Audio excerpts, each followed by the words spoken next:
Don't you worry about it, Chief. It won't be permanent. Want to see something permanent? Boom, boom, boom.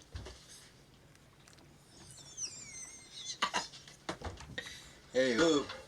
You want to feel something permanent? Just put your hand underneath my cap. Just get a little lump. Knock on Nolan, St. Patty's Day, Boston. I got that beat. I got that beat.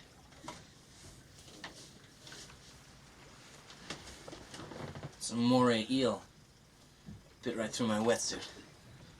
Well, nope, no, listen, I don't know about that, but I entered an arm wrestling contest in an Okie bar in San Francisco. You see this? Now I can't extend that. You know why?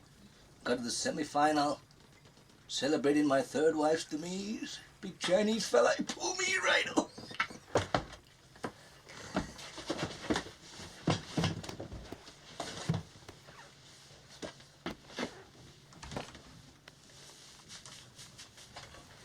Look at that. It's a bull shark. It scraped me when I was taking samples. I got something for you. That's the thresher. You see that, Chief? Thresher's tail. Thresher? It's a shark.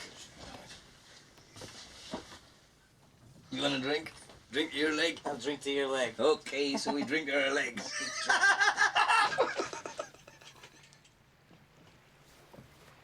I got the creme de la creme. Right here. Hold on. Hey, see that? You're wearing a sweater. Right there. Mary Ellen Moffat.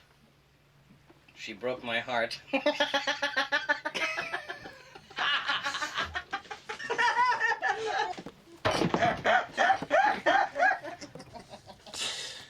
What's that one? What? That one there, on your arm. Oh, well, it's a tattoo. I got that removed. Don't tell me. Don't tell me. Mother.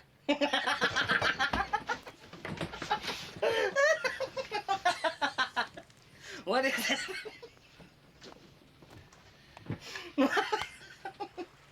Mr. Hooper, that's the USS Indianapolis.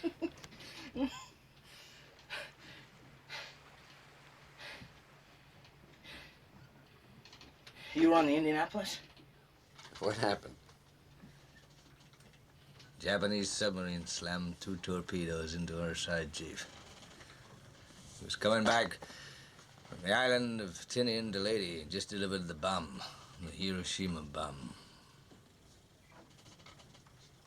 1,100 men went into the water. Vessel went down in 12 minutes. Didn't see the first shark for about half an hour. Tiger, 13-footer. You know that when you're in the water, Chief? You tell by looking from the dorsal to the tail.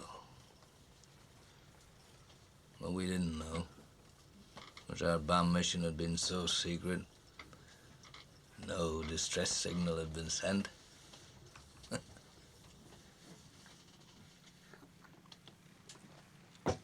They didn't even list us overdue for a week. Very first light, Chief. Sharks come cruising. So we formed ourselves into tight groups.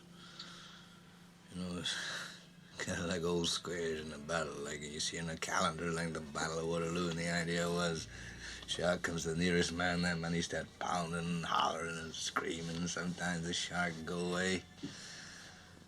Sometimes he wouldn't go away. Sometimes that shark, he looks right into you, right into your eyes. You know the thing about a shark, he's got lifeless eyes, black eyes, like a doll's eyes. When he comes at you, he doesn't seem to be living until he bites you. And those black eyes roll over white, and then... oh, then you hear that terrible high-pitched screaming. The ocean turns red, and in spite of all the pounding and the hollering, they all come in and they rip you to pieces.